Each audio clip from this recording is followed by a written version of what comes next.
Kita membaca di dalam Asbabun Nuzul, cerita yang berkaitan dengan surat Al-Muzammil, maka surat ini turun ketika Nabi dalam keadaan sedih. Waktu itu Nabi sedang berdakwah di antara keluarga besar beliau dan beberapa paman-paman dan keluarga besar Nabi SAW. Jadi lagi berdakwah di antara keluarga besar, kemudian beliau mendapatkan penolakan. Terutama penolakan dari Abu Lahab. Kalau yang lain nggak menolak, hanya diam saja. Kalau Abu Lahab menolak dengan kasar, menolak dengan marah, menolak dengan menghina, mencela. Sampai ngata-ngatain Nabi, engkau itu anak yatim, kamu harus tahu diri, kamu itu siapa yang selama ini membesarkan kamu, kami adalah paman-paman kamu. Seandainya kamu mau mengajarkan kami lebih tahu daripada kamu, karena kami lebih tua, kami lebih banyak pengalaman, kami. Abu Lahab menolak dakwah Nabi dengan sombong. Sehingga kalimat-kalimat Abu Lahab ini membuat Nabi merasa sedih. Setelah Nabi berdakwah kepada keluarganya, Nabi juga berdakwah kepada tetangganya, kepada beberapa orang yang beliau kenal, kemudian kepada masyarakatnya yang ada di kota Mekah, dan sebagian besar dari mereka itu menolak Nabi. Bahkan tidak sedikit dari mereka yang menolak Nabi dengan cara-cara yang menyakiti perasaan Nabi. Karena Nabi juga manusia biasa, beliau seorang yang pemaaf, beliau seorang yang lapang dada, tetapi beliau juga punya perasaan. Bukan berarti beliau plain, lempeng, nggak punya rasa gitu. Bukan, beliau juga seorang yang sangat halus perasaannya, walaupun sangat pemaaf. Halus perasaannya walaupun sangat lapang dada. Sehingga kalimat-kalimat yang beliau dengar dari pemuka Quraisy yang durhaka itu menyakiti perasaan Nabi, membuat Nabi sedih. Dan yang lebih lagi menyakiti perasaan Nabi itu bukan karena dikata-katain, tetapi karena justru Nabi kasihan sama mereka. Bisa ngebayangin gimana nasib mereka nanti di akhirat jika mereka menolak dakwah Nabi SAW. Sehingga dalam keadaan yang seharian Nabi lelah berdakwah, keliling ke sana kemari ditolak, ketuk pintu rumah nggak dibukain, datang ke sebuah tempat yang kerumunan orang diusir, Nabi diperlakukan seperti orang yang hina, seperti orang gila, semua menjauh dari Nabi. Sehingga Nabi pulang ke rumah di malam hari setelah seharian capek, dalam keadaan berkeringat, dalam keadaan kotor karena dilempari. Nabi pulang ke rumah. Untungnya Nabi memiliki seorang istri yang sangat pengertian, sangat bijak, solehah, yaitu Sayyidah Khadijah. Nabi pulang ke rumah.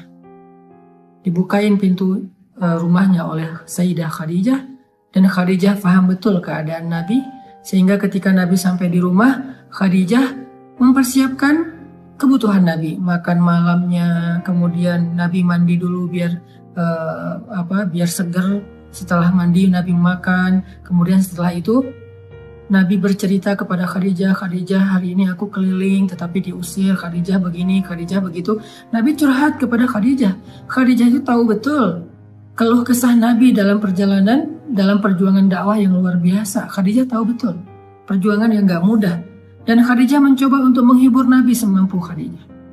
Jangan sedih, wahai kekasih Allah, sesungguhnya Allah gak akan mengecewakan engkau. Dan seterusnya, sambil Nabi istirahat, maka Nabi curhat kepada Khadijah. Lalu setelah semakin larut malam, Nabi pun tidur bersama dengan Khadijah. Dalam keadaan masih ada rasa yang berat di hati beliau. Kalau Nabi capek secara fisik, maka Nabi bisa istirahat dengan makan, mandi, kemudian tidur. Itu cara istirahat dari lelah fisik. Tetapi ternyata Nabi waktu itu bukan hanya lelah fisiknya, yang lebih berat lagi adalah Nabi lelah batinnya. Ini buat kita semuanya, semua kita pasti merasakan lelah batin. Kalau lelah fisik, kita tahu obatnya. Ketika kita lelah secara fisik, kita bisa istirahat dengan duduk, kita bisa istirahat dengan goler-goler, berbaring, kita bisa istirahat dengan tidur lelap, kita bisa istirahat dengan santai-santai, kita bisa istirahat dengan makan dan minum, ngopi, ngeteh, minum jus, makan buah. Kita bisa istirahat dengan nonton, kita bisa istirahat dengan bercanda dengan anak-anak, dengan keluarga. Itu adalah cara kita melepaskan lelah fisik, merecovery lelah fisik. Sakit Fisik juga demikian, recovery-nya kita bisa dengan bed rest, kita bisa dengan minum obat, kita bisa dengan terapi. Itu adalah cara kita recovery sakit fisik, lelah fisik. Tapi bagaimana kalau kita sedang lelah batin, sakit batinnya, perasaannya yang sakit, hatinya yang sakit, pikirannya yang sakit, jiwanya yang sakit, dalam tanda petik. Gimana cara kita merecovery semua itu? Gimana cara kita ngobatin batin kita yang sedang terganggu? Gimana cara kita ngobatin hati kita yang terluka? Gimana cara kita ngobatin perasaan kita yang tergores? Ternyata bukan dengan entertain. Cara ngobatin jiwa kita, cara ngobatin hati kita adalah dengan zikrullah, mengingat Allah. Kenapa bisa kayak gitu, Ustadz? Karena jiwa kita itu, roh kita itu asalnya dari langit. Beda sama jasad kita, fisik kita. Jasad atau fisik kita itu asalnya dari bumi. Sehingga ketika dia sakit, maka obat-obatnya ada di bumi. Tapi kalau roh kita, jiwa kita itu ditiupkan oleh Allah asalnya dari langit. Sehingga kalau dia ngerasa sakit, terganggu, maka obatnya ada di langit. Apa obat yang ada di langit? Zikrullah, mengingat Allah. Banyak orang yang salah paham tentang ini. Dia sebetulnya nggak lelah fisik. Kalaupun lelah fisik, nggak terlalu lah. Yang lebih lelah itu sebetulnya jiwa dia. Yang lebih lelah itu sebetulnya hati dia. Yang lebih lelah itu sebetulnya pikiran dia. Yang lebih lelah itu sebetulnya perasaan dia.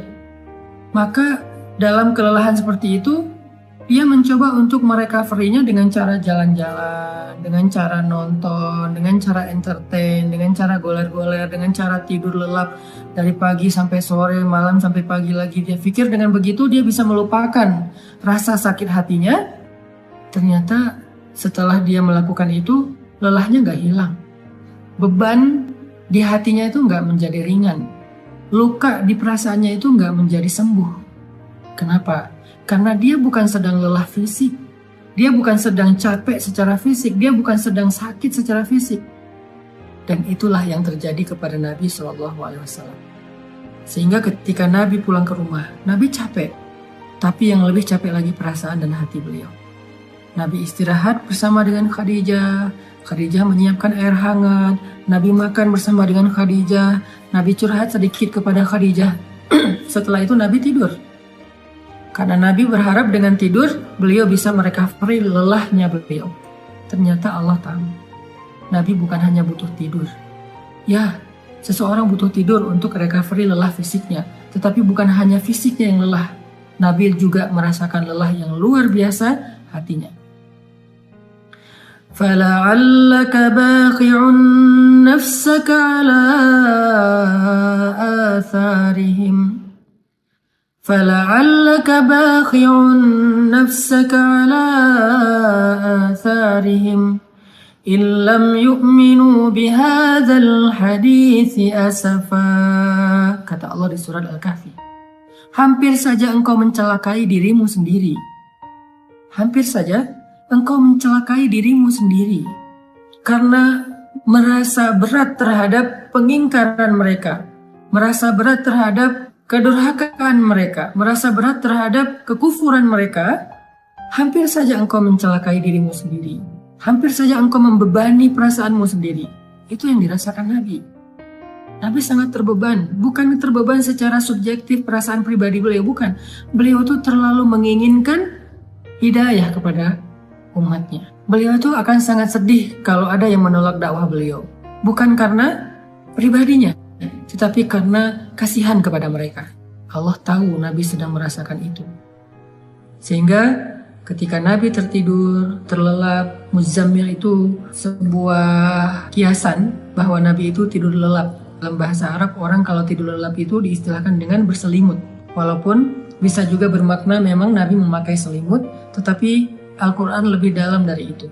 Al-Quran sedang tidak bicara hanya soal selimut yang dipakai Nabi, tetapi Al-Quran itu adalah bahasa sastra, bahasa yang tinggi. Maknanya itu tidak sedangkal pemaknaan kita, pasti pemaknaannya lebih dalam lagi. Sehingga kalimatnya ayyuhal muzammil, wahai orang yang berselimut di sini artinya wahai orang yang sedang lelap dalam tidurnya. Wahai orang yang sedang nyaman dengan tidurnya. Kan berselimut itu nyaman, lelap ya. Wahai orang yang sedang beristirahat dari lelah fisiknya dengan cara tidur. Allah tahu Nabi butuh istirahat, tidur agar bisa merecovery capek secara fisik. Tetapi Nabi juga butuh sesuatu yang bisa merecovery capek batin, perasaan, jiwa, dan pikiran beliau. Sehingga Allah berfirman, Qumil lail, bangunlah di malam hari. Ternyata fadilah keutamaan pertama dari tahajud itu adalah tahajud obat dari lelahnya jiwa. Tahajud adalah recovery batin. Tahajud adalah obat hati. Tahajud adalah penenang pikiran apabila dilakukan dengan sungguh-sungguh. Tabattul atau tabatilah. Itulah keutamaan tahajud. Setelah Nabi beristirahat dengan cara tidur untuk merecovery lelah fisiknya, Allah suruh Nabi juga untuk melakukan sesuatu yang bisa merecovery lelah batinnya. Apa itu? Qumil lail, berdirilah di malam hari. Bangun malam, tahajud. Sehingga buat kita semua yang pernah merasakan lelah batin, atau mungkin sekarang sedang merasakan itu, sedang ngerasa lelah batinnya, sedang ngerasa capek jiwanya, sedang ngerasa sakit hatinya, sedang ngerasa terluka perasaannya, sedang ngerasa galau pikirannya, qumil lail, bangunlah di malam hari, maka Allah Subhanahu wa Ta'ala akan mengobati luka di hati kita, seperti obat yang bisa menyembuhkan luka di fisik kita. Bangunlah di malam hari, maka Allah akan menyembuhkan sakit hati kita, seperti obat yang bisa menyembuhkan sakit fisik kita. Bangunlah di malam hari, maka Allah akan menyembuhkan goresan di perasaan kita, sebagaimana obat bisa menyembuhkan goresan luka di kulit kita. Bangunlah di malam hari, maka Allah Subhanahu wa Ta'ala akan menenangkan pikiran kita, sebagaimana ada jenis obat yang bisa menenangkan kita dari rasa sakit. Bangunlah di malam hari, maka Allah akan melapangkan dada kita, sebagaimana obat bisa menjadikan kenyamanan bagi kita yang sedang merasakan kesakitan. Bangunlah di malam hari, Allah Subhanahu wa Ta'ala akan menyembuhkan penyakit-penyakit amradul qulub, atau perasaan tidak nyaman di jiwa kita. Itu fadilah keutamaan pertama dari tahajud atau tarawih apabila kita melakukannya dengan benar. Jadi sekarang kita jadi tahu recovery yang kita butuhkan itu ada dua. Ada recovery fisik, ada recovery zahir, ada recovery jasad kita, tubuh kita, ada recovery jiwa kita, batin kita, perasaan kita, hati kita. Recovery fisik dengan istirahat, dengan tidur, dengan makan, dengan ngopi, dengan ngeteh, dengan makan buah, dengan minum jus, dengan entertain, dengan nonton, dengan jalan-jalan, dengan bersenda gurau dengan keluarga. Itu adalah recovery fisik. Sedangkan recovery batin, jiwa, perasaan, dan pikiran kita, hati kita, dengan zikrullah. Dan zikrullah yang paling baik itu di antara sekian banyak zikrullah adalah qiyamul lail, salat malam. Kenapa?